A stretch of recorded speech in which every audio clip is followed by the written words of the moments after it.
Hi students, this is Shiny Irandi, Assistant Professor, Computer Science and Engineering Department, School of Engineering.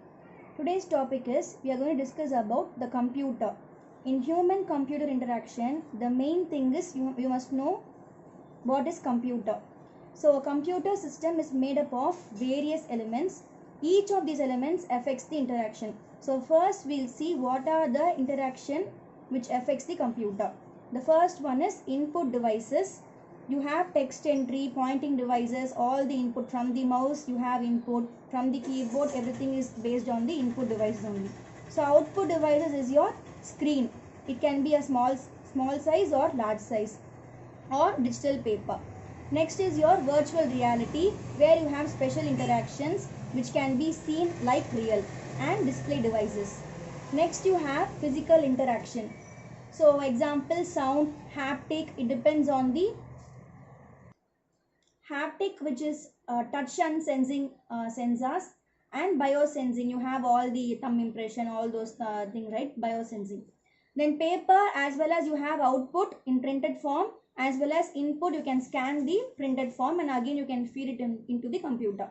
Next you have memory, RAM and permanent media capacity, all the storage and access. Then processing depends on your speed of the processing networks. So these are the things that affect your interaction between the computer. Now we'll see the interaction with computers. So in order to understand how humans interact with computer, we must know the interaction of both human as well as the computer. First, we'll concentrate on traditional computer, which comprises of keyboard, screen and the mouse. So now you have a human as well as the sensor devices and memory, which is a relation to the computer. So when we interact with each other, we are either passing an information to other people or receiving an information from them. So relating to this electronic computer, the same principle. So first, interaction is a process of information that transfers from the user to the computer and from the computer to the user.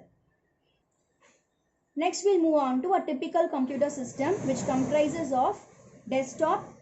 That is, in desktop system, you have a screen, you have a keyboard and a mouse.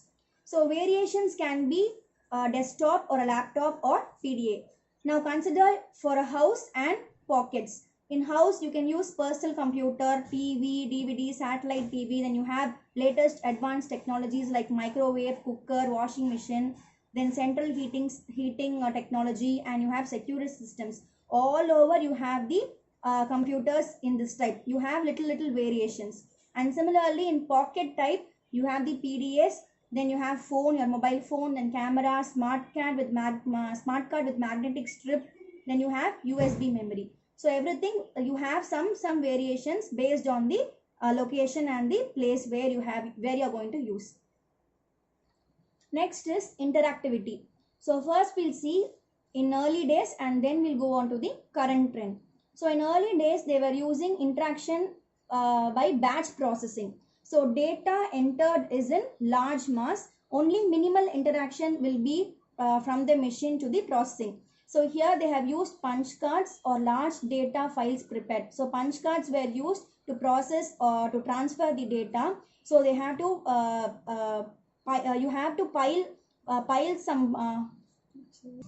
You have to dump a pile of punch cards onto a reader and then press the start button. After few hours later, the data will be transferred, but it takes hours to transfer. We have to long wait. Then final output will be line printed output.